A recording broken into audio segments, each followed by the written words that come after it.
이 시간 다 함께 묵상 기도 드리심으로 하나님께 예배를 드리겠습니다. 기도하시겠습니다.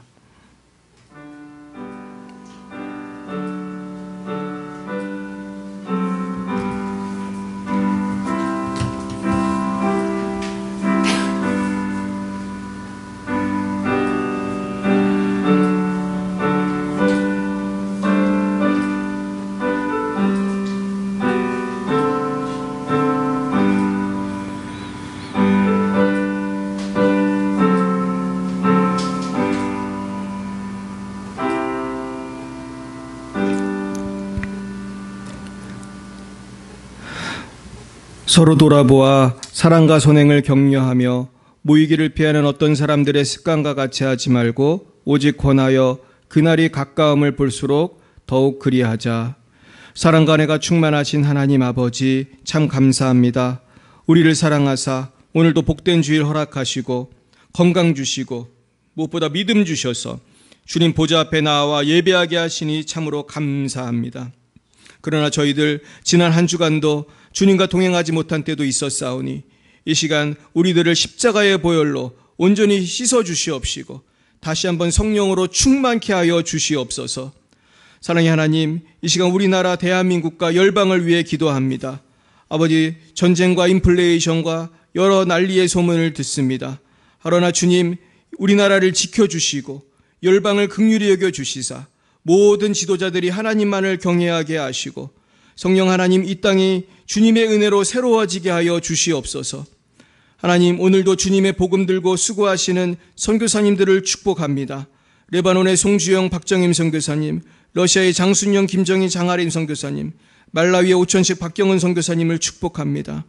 어제 계시던 주님의 은혜와 사랑이 충만하며 맡겨주신 지상명령을 잘 감당할 수 있도록 역사해 주시옵소서. 주님, 저희들도 멀리 외국에는 가지 못하지만 가까운 동네에서 이웃에게 복음을 증거하며 주님의 몸된 교회가 그로 인하여 부흥할 수 있도록 역사하여 주시옵소서.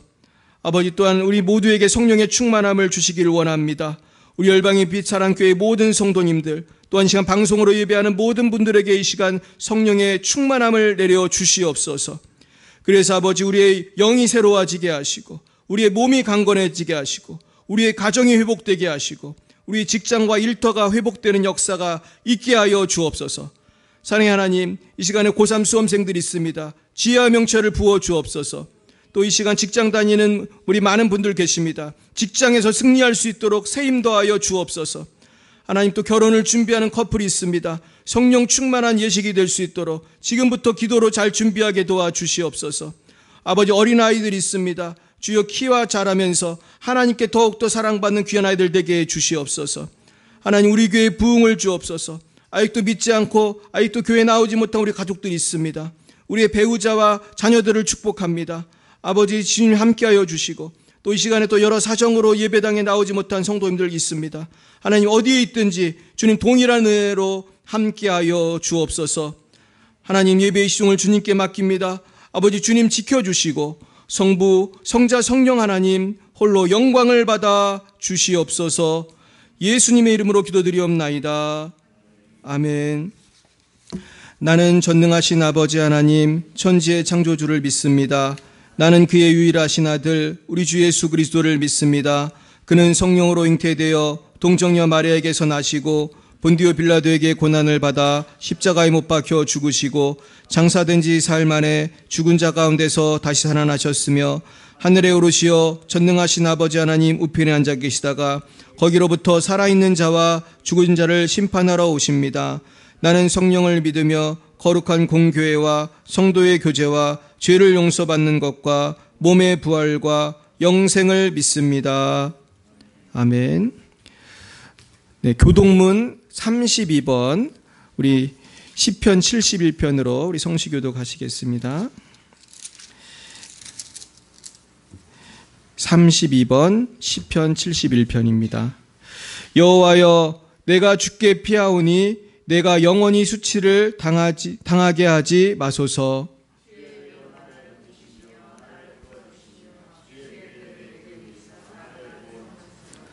주는 내가 항상 피하여 숨을 바위가 되소서. 주께서 나를 구원하라 명령하셨으니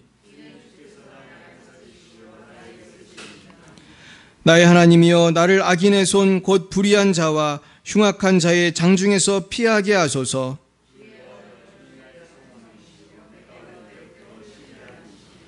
내가 모태에서부터 주를 의지하였으며 나의 어머니의 배에서부터 주께서 나를 택하셨사오니 주를 찬송하리이다. 아멘. 찬송가 31장으로 하나님께 영광을 올려드리겠습니다. 31장입니다.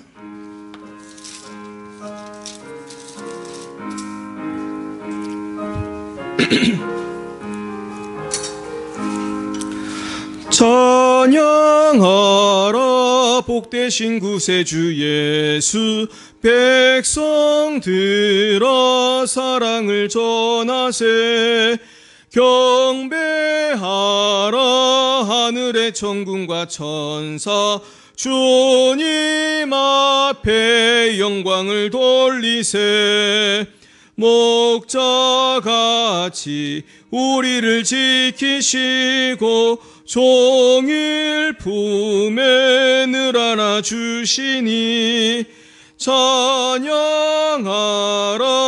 높으신 권세를 찬양, 찬양 찬양 영원히 드리세. 찬양하라 복되신 구세주 예수, 우리 대신 죽임을 당했네.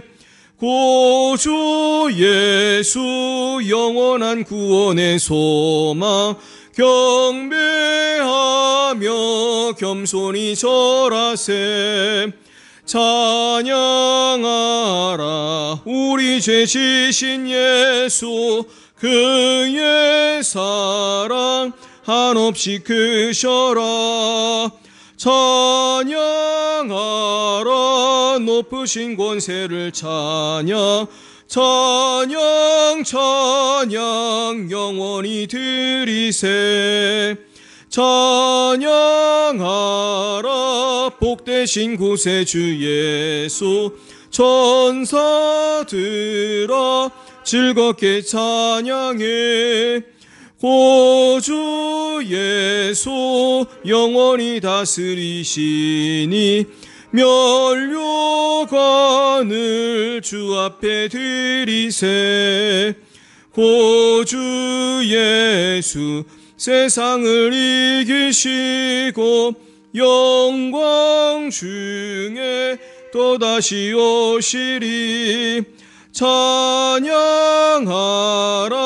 높으신 권세를 찬양, 찬양 찬양 영원히 드리세. 네, 이미애 권사님 기도 인도해 주시겠습니다. 예배를 기뻐하시는 주님, 거룩한 주일에 저희들을 이곳에 불러주셔서 예배드리게 하여 주시니 감사드립니다. 구축한 저희들의 입술을 통하여 찬양하게 하시고 기도하게 하여 주시니 그 은혜 또한 감사드립니다. 오늘 이 예배를 통하여 저희들에게 영육간의 강건함을 허락하여 주시고 아멘. 주님 영광 홀로 받아 주시옵소서. 아멘. 주님, 지난 한 주간 세상 속에서 살면서 주님 앞에 합당치 못한 말과 생각, 행실이 많았습니다. 이 시간 주님 앞에 내려놓고 회개합니다. 주님의 보혈로 깨끗게 씻어 주시옵소서. 아멘. 주님, 이 시간 주의 강한 손으로 잡아주셔서 말씀과 진리로 날마다 바르게 성장하게 하시며 믿음의 열매를 풍성하게 맺는 생활이 되게 하여 주시옵소서. 아멘. 은혜의 주님, 이 제단을 위해 기도드립니다. 이 제단을 통하여 많은 영혼들이 구원받게 하옵소서. 저희 교회가 성령으로 충만케 하시고 주님의 복음을 전파하고 주님의 사랑을 전파하는 교회가 되게 하여 주시옵소서. 아멘. 이 시간 머리 숙여 예배드리는 열방예비 사랑교회 식구들 한 사람 한 사람 기억하시고 그들의 간구하는 기도를 들어주시고 아멘. 더운 날씨에 건강을 지켜주시고 아멘. 가정마다 구원의 역사가 일어나도록 하여 주시옵소서. 아멘. 주님, 선교사님들을 위해 기도드립니다. 주여. 러시아의 장순영, 김정희, 장하림 선교사님, 레바논의 송주영, 박정림 선교사님, 말라위의 오천식, 박경은 선교사님, 영육간의 강건함을 허락하여 주시고 주님의 사역하는데 어려움이 없게 하시며 아멘. 질병과 모든 위험으로부터 지켜보호하여 주시옵소서. 아멘. 주님, 이 시간 말씀을 듣게 하시니 감사합니다. 주여. 단위에 세우신 목사님 성령으로 붙드시어 주여. 말씀을 듣는 우리 모두에게 성령으로 감동하여 주시고 주여. 말씀의 은혜를 풍성히 누리는 시간이 되게 하여 주시옵소서. 아멘. 이 모든 말씀 우리를 죄에서 구원하신 예수님의 이름으로 기도드립니다. 아멘.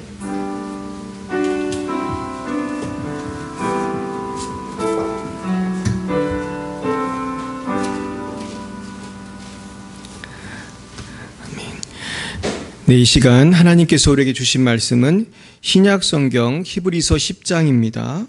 히브리서 10장 1절부터 25절까지 말씀을 우리 함께 교독하시겠습니다.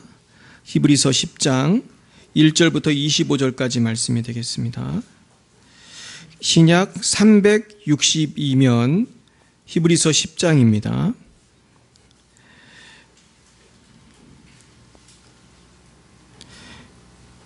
제가 먼저 1절을 받들어 읽겠습니다. 히브리서 10장 1절부터 25절까지 말씀입니다. 율법은 장차 올 좋은 일의 그림자일 뿐이요 참 형상이 아니므로 해마다 늘 드리는 같은 제사로는 나아오는 자들을 언제나 온전하게 할 수 없느니라.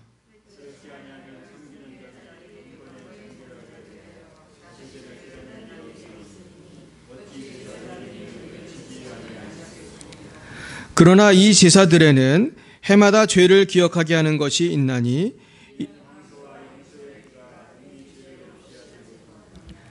그러므로 주께서 세상에 임하실 때에 이르시되 하나님이 제사와 예물을 원하지 아니하시고 오직 나를 위하여 한 몸을 예비하셨도다. 이에 내가 말하기를 하나님이여 보시옵소서 두루마리 책에 나를 가르쳐 기록된 것과 같이 하나님의 뜻을 행하러 왔나이다 하셨느니라.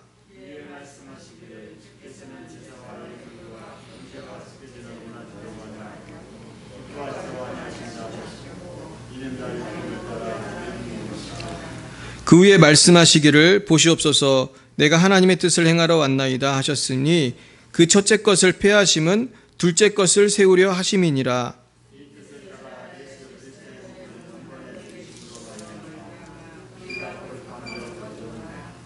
제사장마다 매일 서서 섬기며 자주 같은 제사를 드리되 이 제사는 언제나 죄를 없게 하지 못하거니와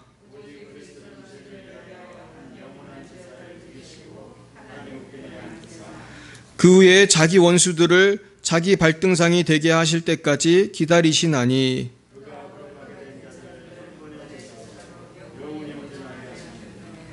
또한 성령이 우리에게 증언하시되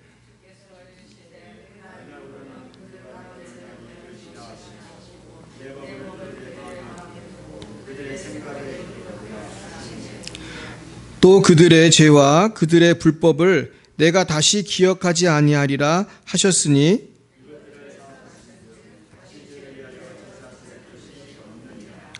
그러므로 형제들아 우리가 예수의 피를 힘입어 성소에 들어갈 담력을 얻었나니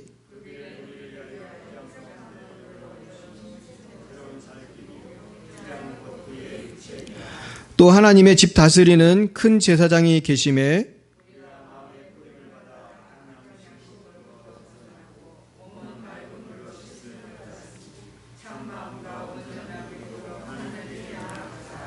또 약속하신 이는 미쁘시니 우리가 믿는 도리의 소망을 움직이지 말며 굳게 잡고 모이기를 피하는 어떤 사람들의 습관과 같이 하지 말고 오직 권하여 그날이 가까움을 볼수록 더욱 그리하자. 아멘. 잠깐 기도하겠습니다. 하나님 아버지, 그렇습니다. 우리가 이제 정말 사랑과 선행을 서로 격려하여 우리가 이미 얻은 이 구원의 아버지 기쁜 소식을 우리가 땅끝까지 증거하는 우리 모두가 되기 원합니다. 아버지, 먼저 우리가 복음이 무엇인지 깨닫게 하여 주시옵시고, 참 우리 복음의 소중함, 이 놀라운 권능을 아버지 삶 속에서, 우리의 심령 속에서, 가정에서, 우리의 삶 속에서 체험하게 하여 주시옵시고, 이제는 아버지 이 복음의 능력을 통해서 정말로 고통 가운데 있는 우리 이웃들을 격려하게 하시고, 이 일을 위하여 우리가 날마다 모이게 힘쓰는 우리 열방예비 사랑교회가 다 되게 하여 주옵소서. 예수님의 이름으로 기도드렸사옵나이다. 아멘. 네, 우리 다시 한번 옆에 분 인사하겠습니다. 뭐라고 인사할까요? 예수의 피로 새롭게 됩시다 인사하겠습니다. 예수의 피로 새롭게 됩시다. 아멘. 예, 우리 예수의 보혈은 항상 새로운 능력을 주십니다.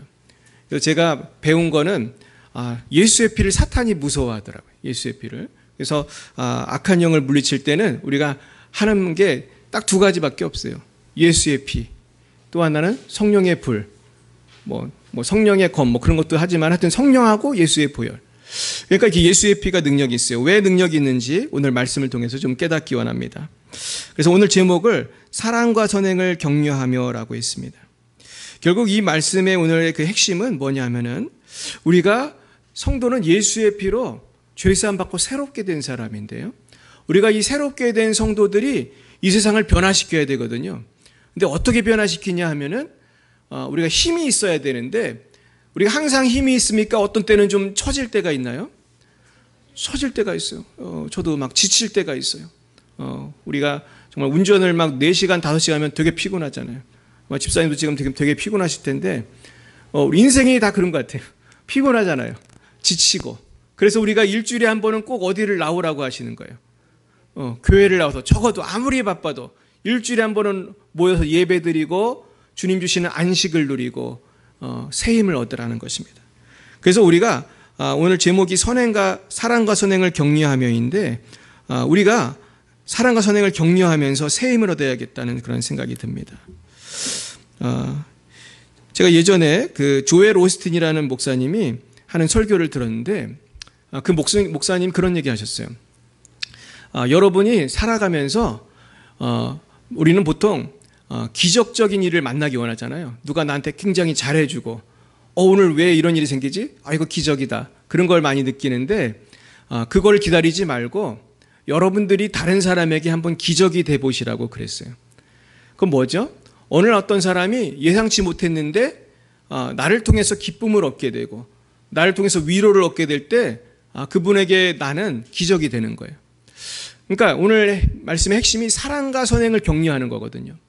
우리가 힘들어하고 있는 형제와 자매와 우리 가족들에게 다가가서 우리가 사랑과 선행을 격려하면은 그 사람이 힘을 얻게 돼요.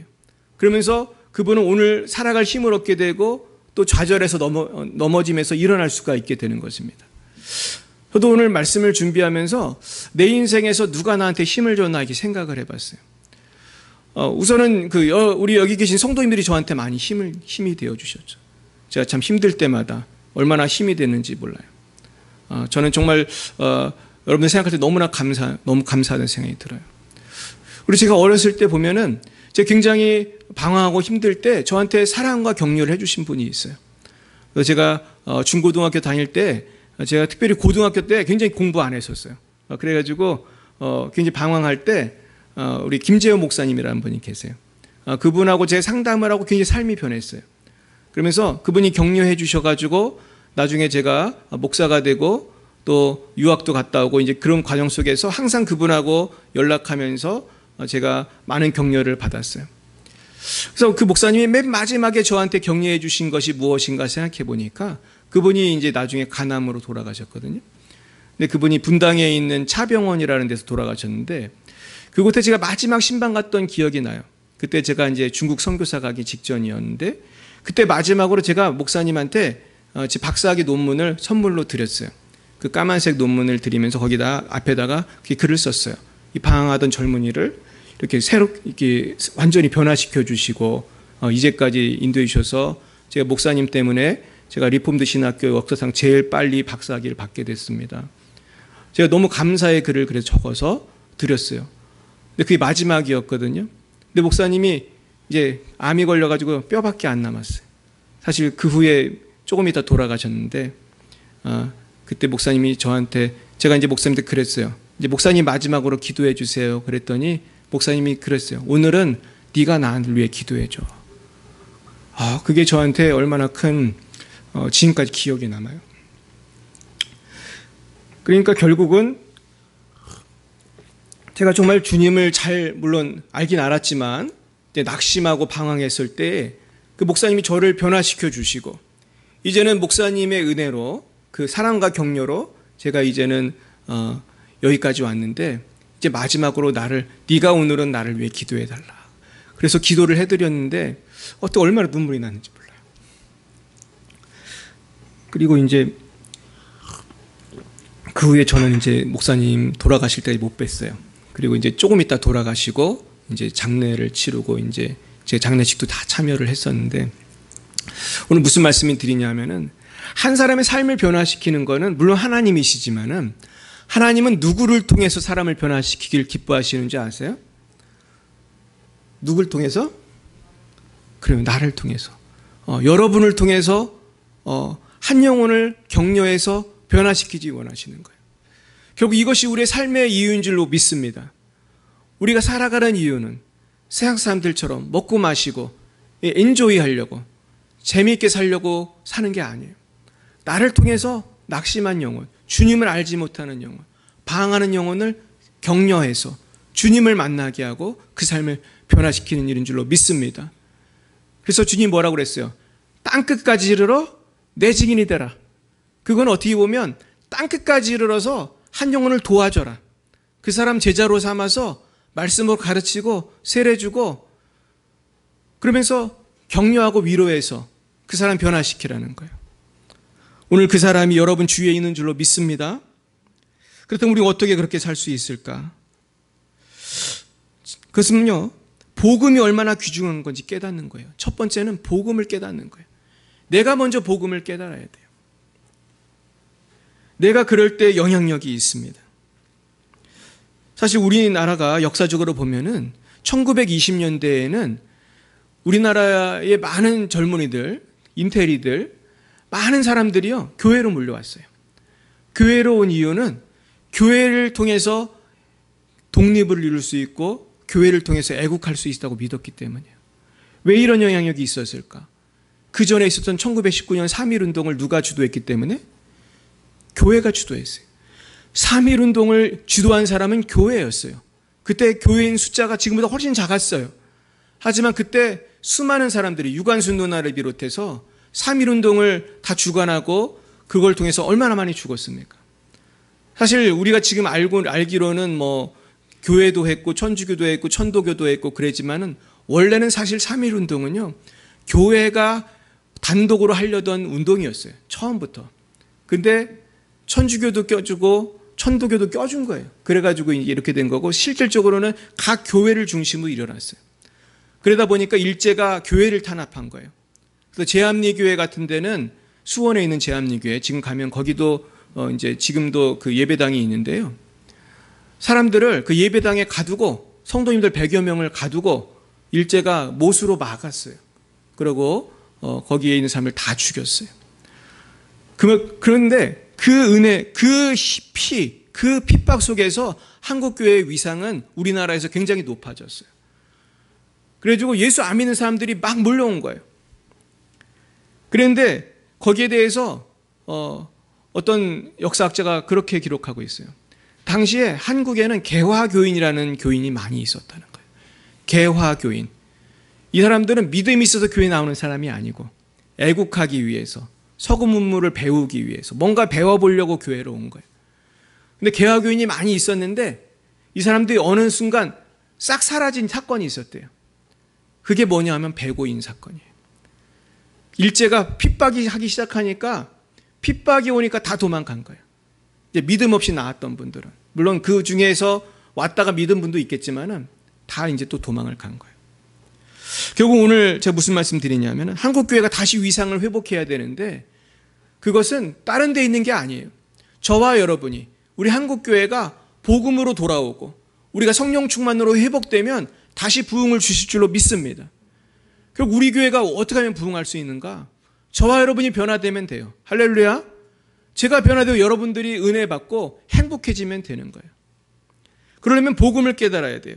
우리 잠깐 화면을 보여주시겠습니다.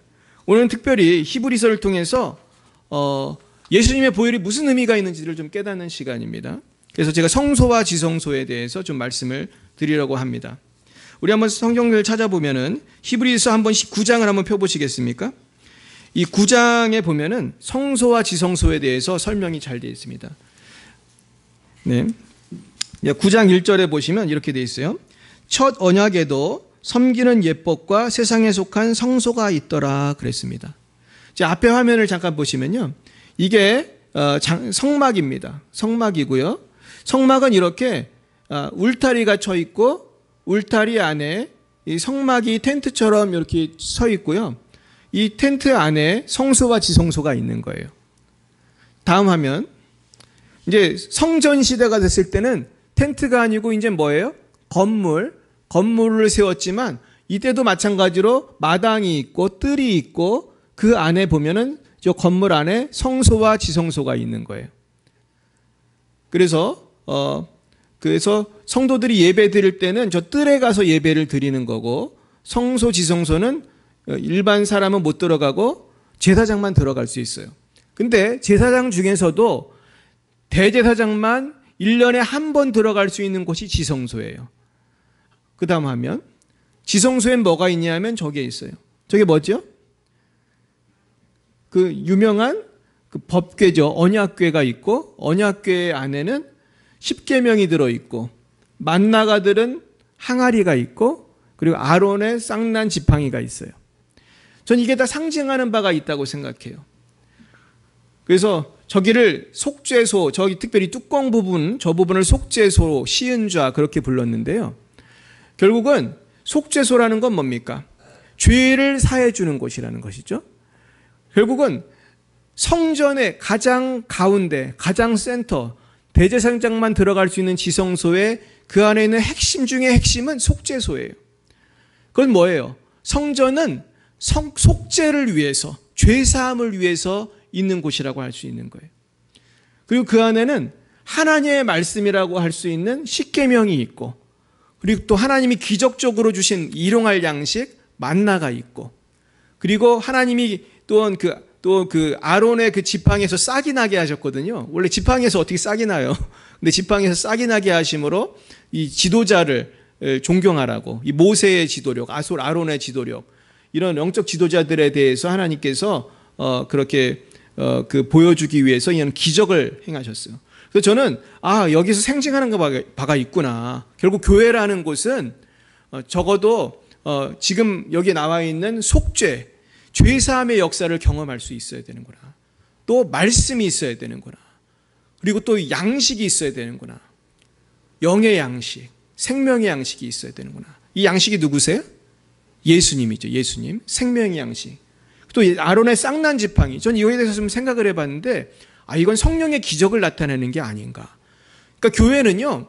말씀도 좋고 교제도 좋지만 사실은 기적이 나타나야 돼요. 교회는 사실 기적을 체험하는 곳이에요. 여러분 기적을 체험하시길 축원합니다. 기적이 나타나요. 제일 큰 기적은 뭐예요? 죄인인 내가, 지옥 갈 수밖에 없는 내가 죄사함 받는 기적이에요. 내가 천국 백성 되는 기적이에요. 그리고 또 교회에서는 많은 병이 낫고 영혼이 치유되는 기적이 많이 일어나요. 근데 이것이 그냥 되는 게 아니라 성령의 충만을 받아야 돼요. 그러기 위해서는 지금 이 프로세스 가운데 하나님의 보좌 앞에 나아가는 이 과정이 우리 안에 회복이 돼야 되는 거예요. 그래서 한번 9장 1절에 보시면 성소라는 게 있고 그리고 3절에 보시면 그래서 이제 성소에는 등잔, 상, 진설병이 있어요. 성소가 있고 그리고 3절에 보면은 둘째 휘장 뒤에 있는 장막을 지성소라 일컫는다. 지성소가 있다는 거예요. 그러면서 4절에 보면 지성소에는 뭐가 있어요? 금향로, 그리고 언약궤, 만나를 담은 금항아리, 아론의 쌍난 지팡이, 언약의 돌판. 이건 십계명을 말하는 거예요. 이런 것이 있어요. 그러니까 이것이 굉장히 중요한 거라는 뜻이죠. 그리고 그 위에 속죄소를 덮는 영광의 그룹들이 있으니, 그러니까 이제 언약궤 그 윗부분을, 그 부분을 이제 속죄소라고 했어요. 그 위에 아까 나와 있는 저 그룹, 저희 천사의 모습이 있다는 거예요. 자, 그러면서 이런 것이 있는데, 근데 7절에 보면 오직 둘째 장막은 대제사장이 홀로 1년에 한 번 들어가되 자기와 백성의 허물을 위하여 드리는 피 없이는 아니하나니, 성령이 이로써 보이신 것은 첫 장막이 서 있을 동안에는 성소에 들어가는 길이 아직 나타나지 아니한 것이라.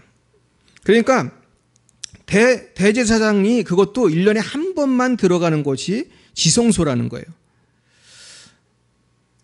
자, 그런데 이런 지금 나와 있는, 우리가 보고 있는 성소와 지성소는 이것이 모형이에요? 아니면 천국이에요? 여기가 정말로 완성이 된 거예요? 아니면 예수님이 오실 때까지 모형이에요? 모형이에요. 이게 무슨 뜻이냐면은, 이런 걸로는 완벽한 죄사함이 돼요, 안 돼요? 안 돼요. 진짜 죄사함은 누구의 피로만 돼요? 하나님의 아들의 보혈로만 되는 거예요. 이거는 쉽게 말해서 임시방편. 임시방편을 꽤 많이 했죠. 근데 임시방편, 그리고 성경엔 그림자라고 나와요. 근데 여러분, 그림자가 어떤 의미가 있을까요?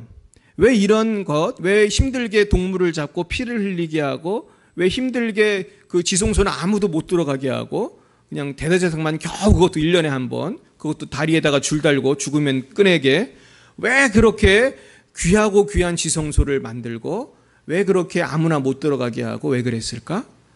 저는요, 이것을 통해서 앞으로 오실 예수님의 십자가의 의미를 깨달으라고 그러시는 거구나. 그러니까요, 이 그림자가 주는 것은 그림자를 통해서 누구를 바라보라는 거예요? 예수님을 바라보고 십자가 은혜가 뭔지 좀 깨달으라는 거예요. 그러니까 예수의 보혈이 귀해요, 안 귀해요? 너무 귀한 거예요. 왜냐하면 예수의 보혈은 이 모든 그림자가 표현할 수 없는 완벽하고 영원한 제사를 드렸기 때문이에요. 그래서 9장 우리 25절을 읽어보겠습니다. 같이요. 시작. 대제사장이 해마다 다른 것의 피로써 성소에 들어가는 것 같이 자주 자기를 드리려고 아니하실지니. 네, 그 전에 24절을 보면 23, 24절을 보면, 그러므로 하늘에 있는 것들의 모형은 이런 것들로서 정결하게 할 필요가 있었으나 하늘에 있는 그것들은 이런 것들보다 더 좋은 제물로 할지니라. 그리스도께서는 참 것의 그림자인 손으로 만든 성소에 들어가지 아니하시고 바로 그 하늘에 들어가사 이제 우리를 위하여 하나님 앞에 나타나시고, 대제사장이 해마다 다른 것의 피로써 성소에 들어가는 것 같이 자주 자기를 드리려고 아니하실지니, 그리하면 그가 세상을 창조한 때부터 자주 고난을 받았어야 할 것이로되 이제 자기를 단번에 제물로 드려 죄를 없이 하시려고 세상 끝에 나타나셨느니라. 그러니까 예수님은 완벽하고 영원한 제사를 드리셨기 때문에 십자가에서 자주 죽을 필요가 있어요, 없어요? 한 번, 그냥 딱 한 번, 예수님이 한 번 십자가에서 딱 죽으시는 거지만 이 제사는 그동안의 구약의 제사와는 달리 한 번으로 완벽하다는 거예요. 우리 따라 보겠습니다. 한 번으로 완벽하고 영원한 제사를 드리셨습니다. 한 번으로 완벽하고 영원한, 특별히 속죄, 죄사함을 하신 거예요. 그러니까 여러분, 예수님을 믿는 게 얼마나 위대한 일이에요. 그래서 10장에 오늘 보면은 이렇게 돼 있어요. 율법은 장차 올 좋은 일의 그림자일 뿐이요 참 형상이 아니므로 해마다 늘 드리는 같은 제사로는 나아오는 자들을 언제나 어떻게 할 수가 없어요? 온전하게 못하는 거예요. 이게 율법의 한계예요. 그렇지 아니하면 섬기는 자들이 단번에 정결하게 되어 다시 죄를 깨닫는 일이 없으리니 어찌 제사 드리는 일을 그치지 아니하였으리요. 그러나 이 제사들에는 해마다 죄를 기억하게 하는 것이 있나니 이는 황소와 염소의 피가 능히 죄를 없이 하지 못함이라 그랬습니다. 그렇습니다. 그래서 이 죄사함의 일을 하기 위해서 예수님이 반드시 오셔야 했다는 것입니다. 그래서 14절에 보면은 그가 거룩하게 된 자들을 한 번의 제사로 영원히 온전하게 하셨느니라 그랬어요. 한 번의 제사로 영원히, 온전이라는 건 완전이에요. 완전하게 하셨다는 거예요. 여러분, 완전하게 되셨습니까? 아직 불완전한 것 같으십니까? 이게 이제 우리의 고민이 여기부터 시작이 되는 거예요. 아니, 근데 나는 왜 이 생활이 이 모양일까? 완전해졌다는데, 예수님이 핏값으로 다 갚으셨다는데 왜 그러지? 여기서 이제 헷갈려 버리기 시작하는 거예요. 그러면서 이제 여기서 이제 많은 역사가 나타나는데, 그거를 정리를 해드리면은, 우리의 영혼은 예수 믿을 때 원죄가 사해지고 완벽히 내 영혼은 거듭났어요. 그러나 문제는 뭐예요? 나의 뭐가 문제예요? 육신이 문제, 육신이. 육신은 아직 죽었어요, 살았어요? 살았어요. 그러니까 내 안에 승질도 살아있고, 육신의 정욕도 살아있고, 먹고 싶은 것도 있고, 마시고 싶은 것도 있고. 우리가 육신의 정욕이 있기 때문에 이 육체가 있는 한 죄를 계속 져요, 안 져요? 져요. 그럼 우리 지옥 가겠네? 어떻게 되는 거죠? 근데 예수 믿으면 천국 간다고 하잖아요. 근데 난 계속 죄를 짓잖아요. 어떻게 천국을 가는 거예요? 그래가지고 이제 이것 때문에 사람들이 이제 막 헷갈려 버리는 거예요. 그래서 우리가 이 죄라고 하는 것을 두 가지로 정리를 하면요. 하나는 원죄가 있어요. 이 원죄는 아담과 하와 때부터 오는 죄인데, 이 원죄는 뭐와 연결이 되냐면 죄성과 연결이 돼요. 그래가지고 원죄는 죄성과 연결이 돼가지고 사람은 아기 때부터 태어나면 안 가르쳐줘도 죄를 져요, 안 져요? 져요. 우리 애들도 안 가르쳐줘도 욕을 배워오고, 안 가르쳐줘도 잘 싸워요. 내가 이렇게 둘이 싸워 그렇게 안 해도 때가 되면 뭘 것 같고 싸우고. 이게 인간이에요. 근데 문제는 교회 다니고 목사가 돼도 그런 죄가 있어요, 없어요? 있어요. 뭐 다 있어요. 그런데 이런 죄는 자범죄예요. 내가 살면서 짓는 죄는 자범죄예요. 그래서 우린 두 가지가 필요해. 첫째는 완전히 원죄를 씻고 이 죄성을 씻는 죄사함. 그래서 근본적으로 거듭남이라고 하죠. 거듭남이 필요해요. 이 거듭남을 위해서는 누구의 보혈이 꼭 필요해요? 예수의 피. 그래서 우리가 예수님 믿는다 한다는 건 다른 게 아니고, 주님, 저의 이 원죄, 나의 모든 죄를 다 씻어주세요. 이제 하나님 자녀 되게 해주세요. 그럼 예수님이 내 안에 오셔서 내가 하나님의 자녀가 돼요. 그럼 원죄는 없어졌어요. 그래가지고 옛날에 있던 것 같은 그런 강한 죄의 어떤 그런 죄에 굴복하는, 죄를 질 수밖에 없는, 맨날 죄를 질 수밖에 없는 그런 삶은 아니에요. 그런데 문제는 육체가 있기 때문에 자범죄는 계속 질 수가 있는 거예요. 그래서 맨 처음에 그 예수를 믿을 때 거듭남이 이루어져요. 거듭남. 그거를 우리가 justification, 이제 칭의가 되었다고 그래요. 칭의. 그래서 이제 나는 법적으로 하나님의 뭐가 됐어요? 자녀가 됐어요. 하나님의 자녀가 됐기 때문에 법적으로 나는 의인이 된 거예요. 그래서 내가 예를 들어서 어떤 사람을 입양을 하면, 우리 집에 입양을 하면은 그 사람이 그동안 박 씨였어도 나한테 입양을 하면 무슨 씨가 돼요? 제가 곽 씨니까 곽 씨가 돼요. 제가 뭐 예를 들면 어느 고아원에 가서 아기를 데려왔다. 그러면 걔는 그동안 정 씨였지만 오늘부터 뭐예요? 곽 씨가 되는 거예요. 근데 우리가 예수를 믿으면 그렇게 되는 거예요. 내 그동안 마귀의 자식이고 방황하고 살았지만 입양되면 내가 한 건 하나도 없어요. 다 예수님이 하신 거죠. 근데 내가 한 거 하나도 없는데 내 죄를 다 사해 주시고 하나님 자녀 삼아 주시고, 또 더 놀라운 거는 기도하면은 또 기도에 응답을 해 주세요. 그래서 로마서 8장에 보시면 우리에게 놀라운 그런 응답이 있어요. 그래가지고 아들을 주신 분이 아들과 함께 이 모든 것을 주시지 않겠느냐. 이거 얼마나 놀라운 축복이에요.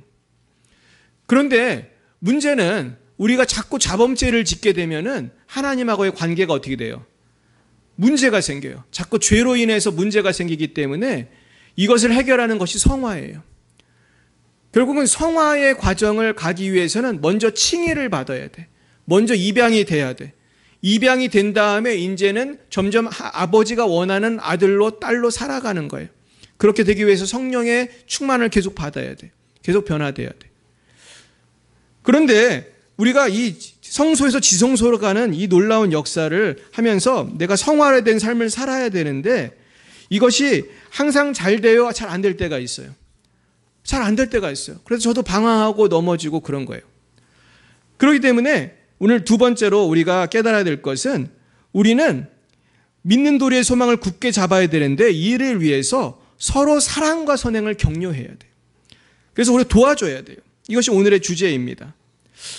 그래서 이것을 제가 한번 성경을 찾아보니까 사도행전 한번 9장을 찾아보실까요? 이런 사랑과 선행을 격려하는 것이 왜 필요한가? 여기 아주 잘 나와 있어요. 사도행전 9장에 보면 우리가 잘 아는 사도 바울이 나와요. 사도 바울이 근데 예수 믿은 지 얼마 안 돼가지고 이때는 이름을 사울이라는 이름을 아직 쓰고 있었습니다. 근데 이 사람이 너무나 예수 믿는 사람을 핍박하러 다녔었기 때문에 예수를 믿기는 믿었지만은 제자들이 믿지를 않았어요. 한번 26절 찾으셨습니까? 9장 26절 203쪽 이제 사울이 예루살렘에 가가지고 이제 주님의 일을 좀 하고 싶은데 이게 어려움이 있었어요. 26절 읽어봅니다. 시작. 사울이 예루살렘에 가서 제자들을 사귀고자 하나 다 두려워하여 그가 제자됨을 믿지 아니하니. 안 믿어주는 거예요. 얘 또 스파일지 모르니까. 얘 또 우리 잘못하면 다 잡아가려고 이러는 거 아니야? 왜 이러지? 그동안 며칠 전만 해도 얼마 전만 해도 이 사울이 누굴 죽였어요? 스데반 죽였고 또 계속 사람들 죽이러 다니던 사람인데 이렇게 하니까 두려워해서 믿지 않았어요. 그러니까 27절 봅니다. 시작. 바나바가 데리고 사도들에게 가서 그가 길에서 어떻게 주를 보았는지와 주께서 그에게 말씀하신 일과 다메섹에서 그가 어떻게 예수의 이름으로 담대히 말하였는지를 전하니라. 그러니까 바나바가 내가 얘 책임지겠다 그런 거죠. 사울이 어떤 섭씨가 책임지겠습니다. 사울이 옛날엔 이런 사람이었지만 지금은 이러이러한 일을 통해서 변화됐습니다. 믿어주세요 그러는 거예요. 믿어주세요. 그랬더니 어떻게 됐습니까? 28절을 보니까 사울이 제자들과 함께 있어 예루살렘에 출입하며 이제 교제가 시작됐고 29절 또 주 예수의 이름으로 담대히 말하고 헬라파 유대인들과 함께 말하며 변론하니 그 사람들이 죽이려고 힘쓰거늘 형제들이 알고 가이사랴로 데리고 내려가서 다소로 보내니라.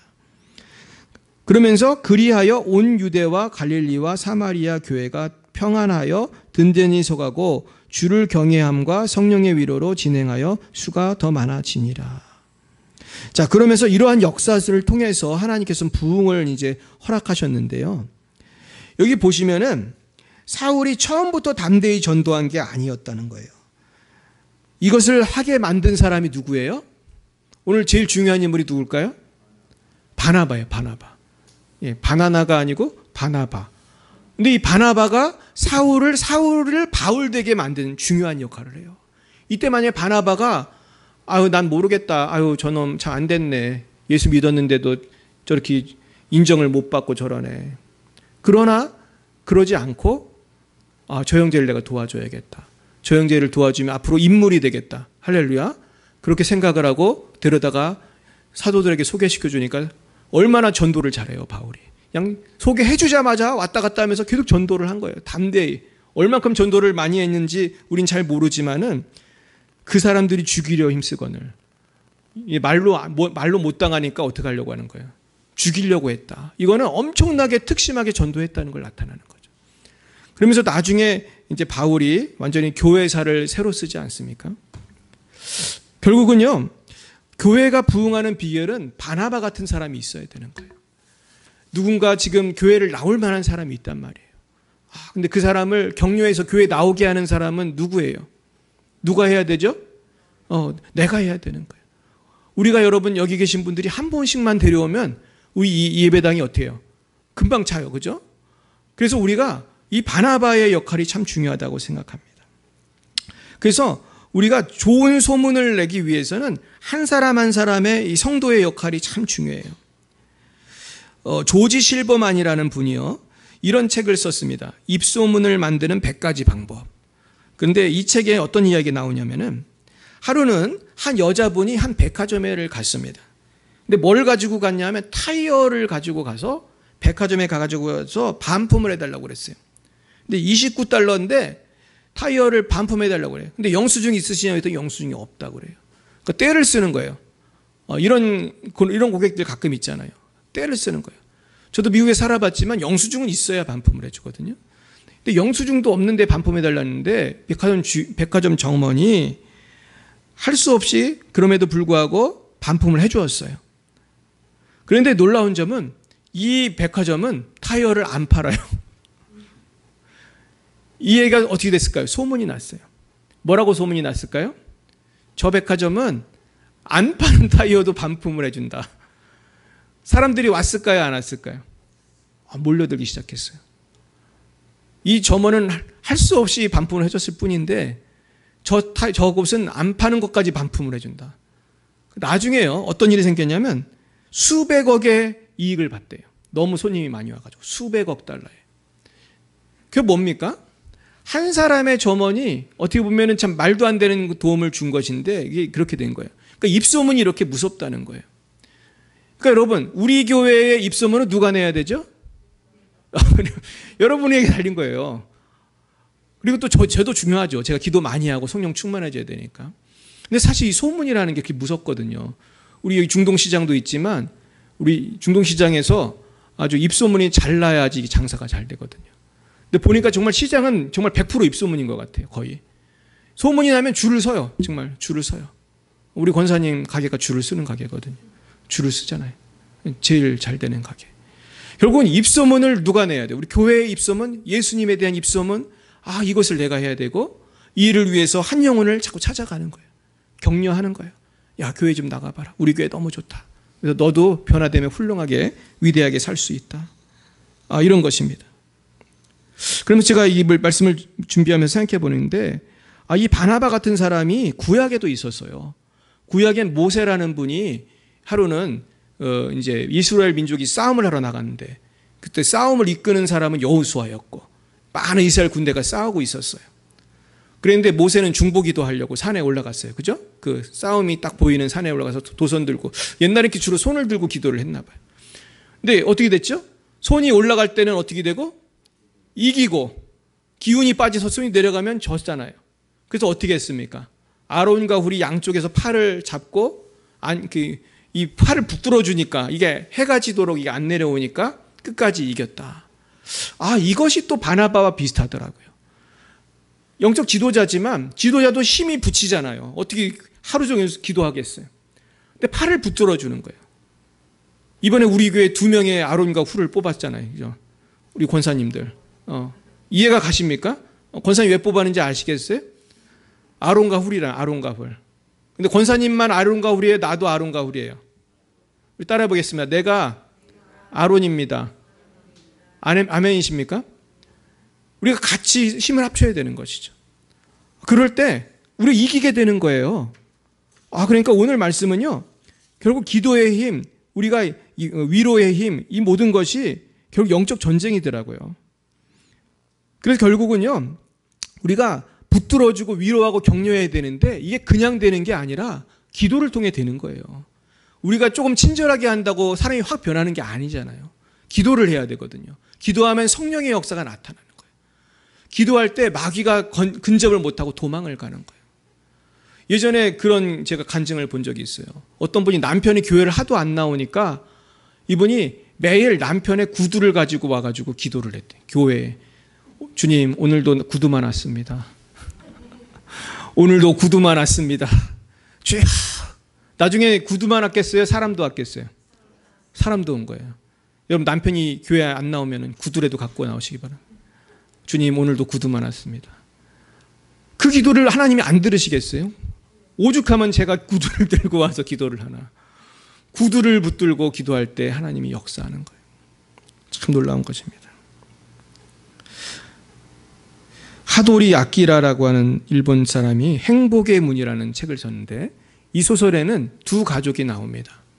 근데 한 가족은 맨날 싸우는 아주 싸우는 가족이에요. 근데 그 담만 딱 지나면은 옆에 가정은 늘 가족들이 화목하고 웃음소리가 나요. 여러분 어떤 가정입니까? 우리 김 집사님은 한 번도 안 싸웠다고 하더라고요. 그래서 제가 참 놀랍다 그랬는데 그런 가정이 있었던 거예요. 그래가지고 맨날 싸우는 가족이 물어봤어요. 당신 집안은 우리 집안은 밤낮 싸움이고 당신 집안은 항상 웃음이 있는데 무슨 비결이 있습니까? 물어봤어요. 그랬더니 이렇게 대답했어요.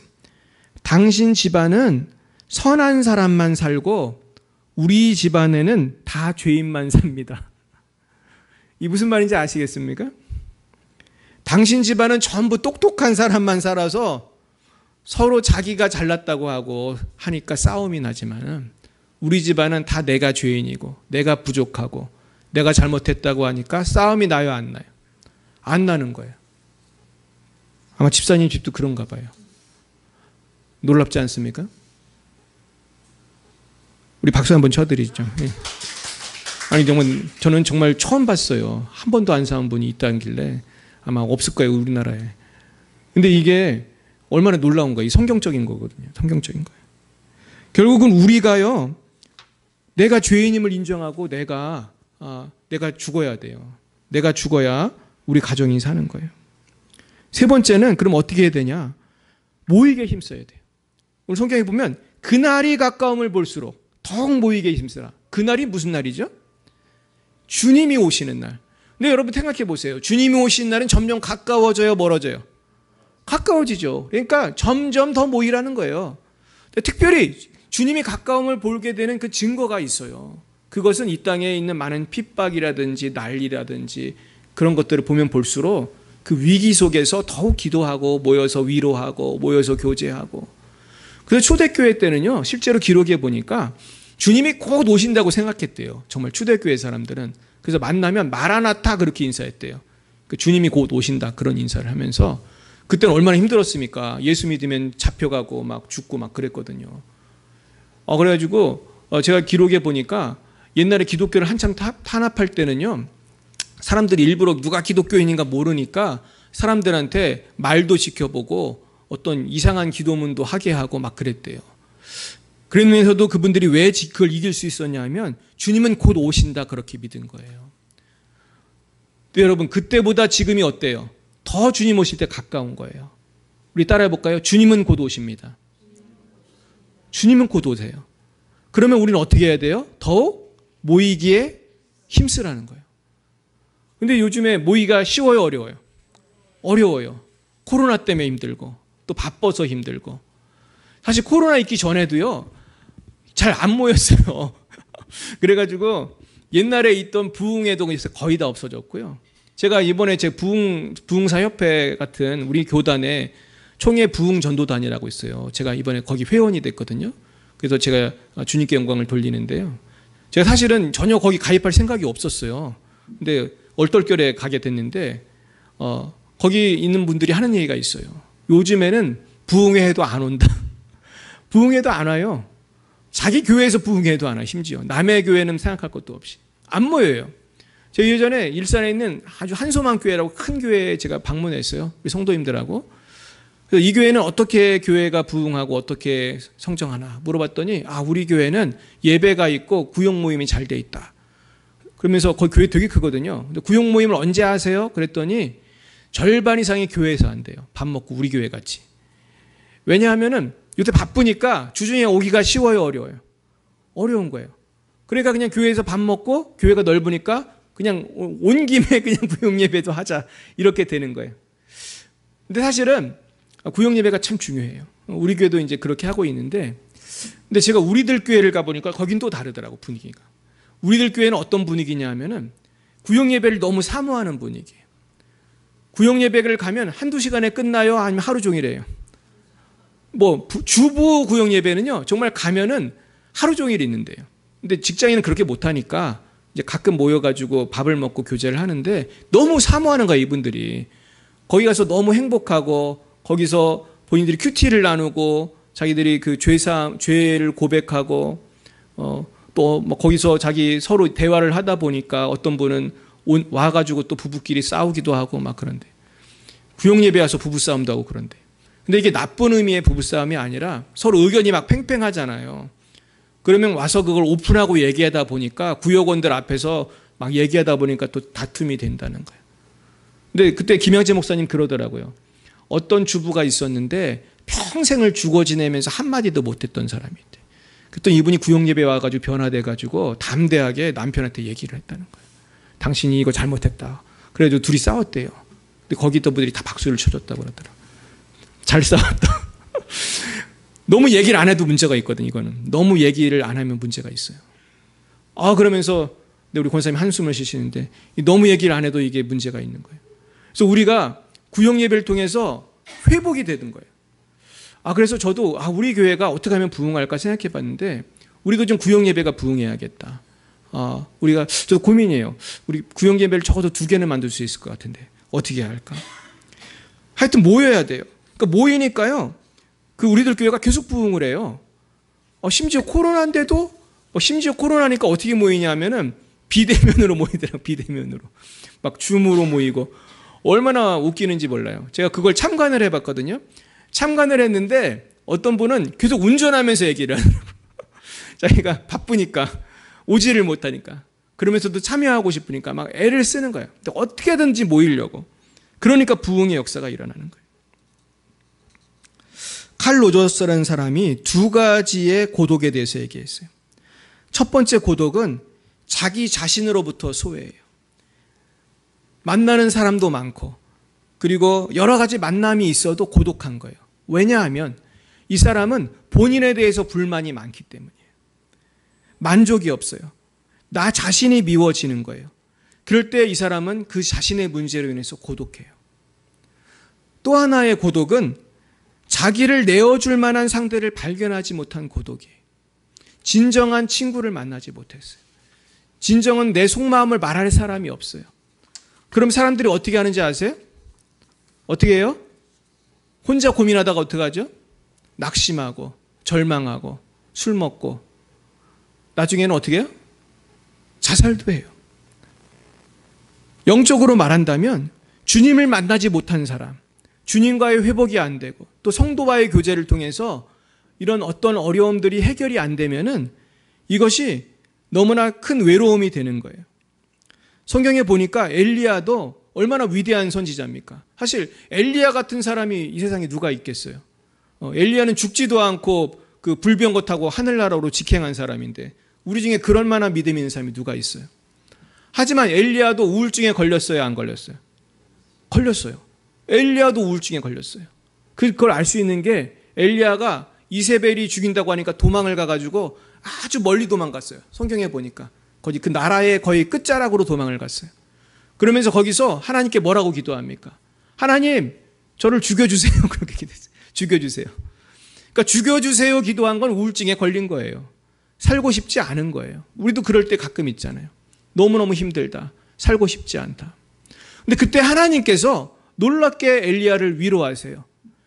야, 너 왜 이렇게 믿음 없는 소리를 해? 정신 차려. 그러지 않으시고 천사를 보내셔서 엘리야에게 먹을 것을 주시고 엘리야가 잠을 자게 하셨어요.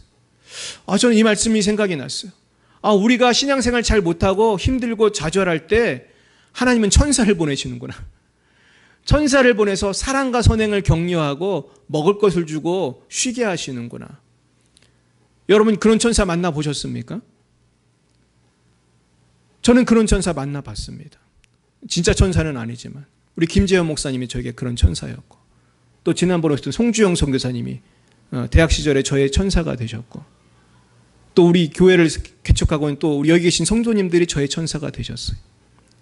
그래서 어떤 분은 저한테 맨날 맛있는 거 해주시는 분이 계시고 시흥에 계신 어떤 권사님 모셔가지고 힘들만 하면 오라고 해가지고 해주시고 또 어떤 분은 또 저를 이렇게 격려해 주시고 또 맛있는 거 사오는 분도 계시고.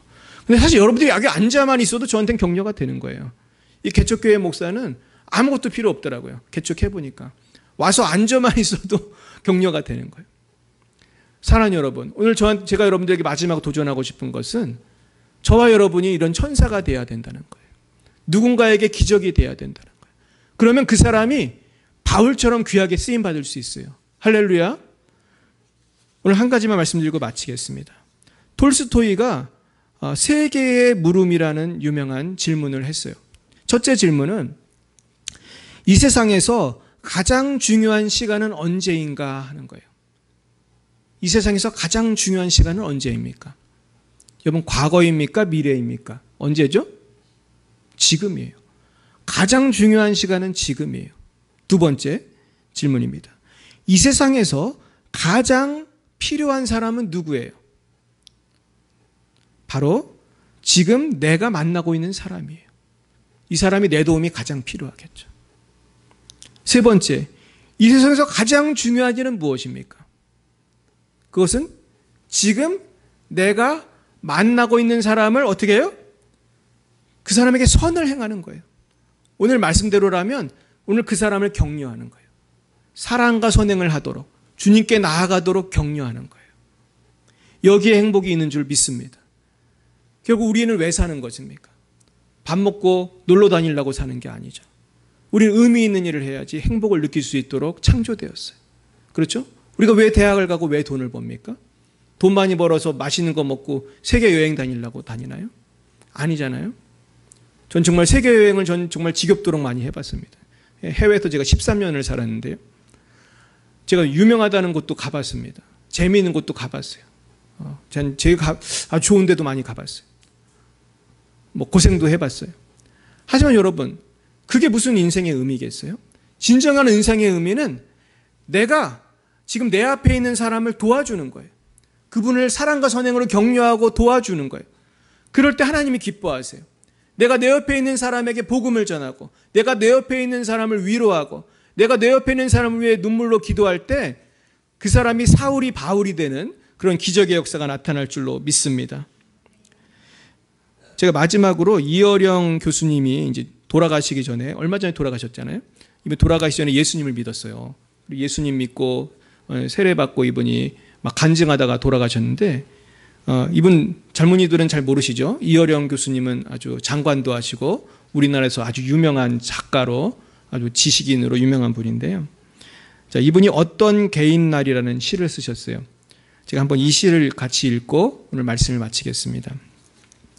어떤 개인날, 이어령. 태양은 혼자의 힘으로 빛나는 것은 아니다. 비나 구름 그리고 어둠과 함께 있을 때 빛은 비로소 빛이 된다.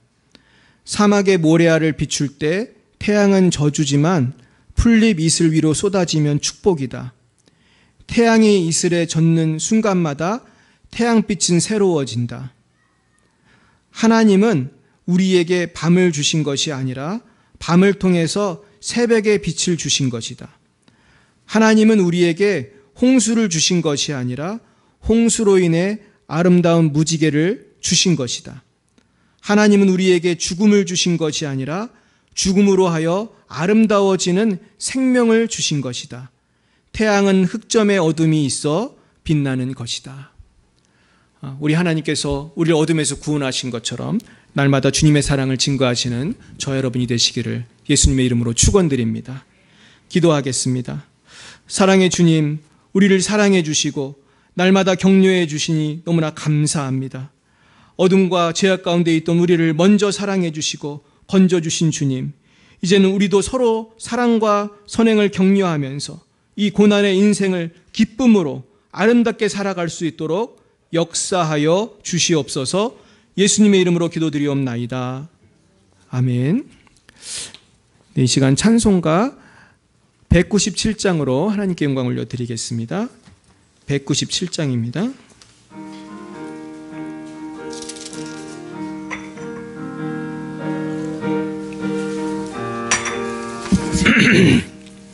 은혜가 풍성한 하나님은 믿는 자 한 사람 한 사람 어제도 오늘도 언제든지 편찮고 보호해 주시네. 주여 성령의 은사들을 오늘도 내리어 주소서. 성령의 뜨거운 불길로서 오늘도 충만케 하소서. 정욕과 죄악에 물든 마음을 성령의 불길로 태우사 정결케 하소서. 태우소서. 깨끗게 하여 주옵소서. 주여, 성령의 은사들을 오늘도 내리어 주소서. 성령의 뜨거운 불길로서 오늘도 충만케 하소서. 희생의 제물로 돌아가신 어린 양 우리 주 예수여, 구속의 은혜를 내리시사 오늘도 구원해 주소서. 주여, 성령의 은사들을 오늘도 내리어 주소서. 성령의 뜨거운 불길로서 오늘도 충만케 하소서. 주님의 깊으신 은혜만은 세상에 널리 전하리니 하늘의 능력과 권세로서 오늘도 입혀 주옵소서. 주여, 성령의 은사들을 오늘도 내리어 주소서. 성령의 뜨거운 불길로서 오늘도 충만케 하소서. 아멘. 하나님 아버지, 감사합니다. 오늘도 우리를 구원하여 주신 것도 감사한데 주님께서 우리에게 주신 모든 큰 은혜, 우리 주신 물질, 이 모든 것으로 인하여서 아버지 감사의 예물을 바칩니다. 하나님 아버지, 이제는 우리가 성령의 권능을 받아야겠습니다. 이제는 다른 사람을 세워주고 격려하기 위하여, 사랑과 선행을 격려하기 위하여 우리가 변화되어야겠습니다. 우리가 낮아져야겠습니다. 아버지, 우리를 성령으로 충만케 하시고 날마다 우리의 삶이 빛이 나는 빛과 소금의 삶이 될 수 있도록 주여 성령으로 함께 하시고 예수의 십자가 보혈로 우리를 정결케 하여 주옵소서. 감사하며 예수님 이름으로 기도드렸사옵나이다. 아멘. 네, 교회 소식 알려드리겠습니다. 제가 매주 다음 주 기도를 여기다 실어 드릴 거거든요. 그래가지고 우리 다음 주 기도는 또 우리 이미아 권사님이신데요. 우리가 될 수 있으면은 우리 많은 분들이 기도에 참여하셨으면 좋겠습니다. 그래서 이제 집사님들도 넣고 가능하시면은 많은 분들을 참여하고 싶은데 제가 이렇게 그럴 때마다 그 다음 주에 이렇게 기도하실 분을 이렇게 안내를 하도록 하겠습니다. 네, 우리가 또 찬양팀을 모집하고 있습니다. 그래서 찬양 인도를 앞으로는 제가 하는 게 아니라 여러분들께서 찬양을 인도를 해주시면은 더 풍성한 역사가 있을 줄로 믿습니다. 또 우리 식당 봉사도 하실 분들이 많이 필요하거든요. 그러니까 사실 우리 모두가 다 참여를 해야 되는데 우리 이것에 대해서도 우리가 같이 또 준비하도록 하겠습니다. 사무엘 캠프와 다니엘 캠프는 우리 교회에서 하는 건 아니지만은 제가 요새 계속 가는 세미나에서 하는 거예요. 세미나 하는 교회에서 하는 거예요. 그래서 이 세미나를 주장하신 분이 기쁨의 교회 이종선 목사님인데요. 최근에 책을 쓰셨어요. 네, 제가 이번에 가서 받아왔는데 이종선 목사님이 우리 교단 목사님들 한 권씩 주셨는데 이 책을 보시면은 왜 우리가 이 세미나를 가야 되는지, 또 왜 제가 이렇게 청소년들 또 청년들한테 이 캠프를 가라고 하는지 잘 아실 수 있을 거예요. 여기 보시면은 우리 특별히 장신대학교 우리 김명용 총장님께서 추천의 글을 쓰셨어요. 이것만 읽어보면 이 책은 영적인 세계가 철저하게 무시되는 오늘의 과학의 시대에 영적인 세계를 향한 눈을 열어주고 영적인 세계가 우리의 운명과 깊이 결부되어 있음을 눈에 보이는 놀라운 사건들을 통해 증언하고 있습니다. 예수님만이 구원자이시고 기도가 우리의 생명이고 성령의 역사가 기적을 만들고 어둠을 없앤다는 것을 독자들은 확신하게 될 것입니다. 그렇습니다. 결국은 기도할 때 기적이 나타난다는 것이죠. 그래서 우리가 제가 이 책은 저기 놓을 테니까 필요하신 분은 빌려가셔서 읽으시면 되겠습니다. 그래서 우리 청년들 또 우리 자녀들 8월 10일부터 12일은 어린이들이에요. 그래서 낮 12시까지 하고 다니엘 캠프는 중고등부 청년들 다 할 수 있는데 8월 14일부터 16일까지 16일 오후 5시까지 하게 되겠습니다. 그래서 우리가 많은 분들 참여해 주셨으면 좋겠습니다. 그래서 날마다 모이기에 힘쓰는 그런 우리 교회가 되었으면 좋겠습니다. 네, 우리 옆에 분에게 오늘 이렇게 인사하겠습니다. 날마다 모이기에 힘쓰겠습니다. 네, 날마다 모이기에 힘쓰시길 축원합니다. 네, 우리 다 함께 일어서셔서 이런 교회가 되게 하소서. 우리 같이 찬양하고 기도로 마치겠습니다.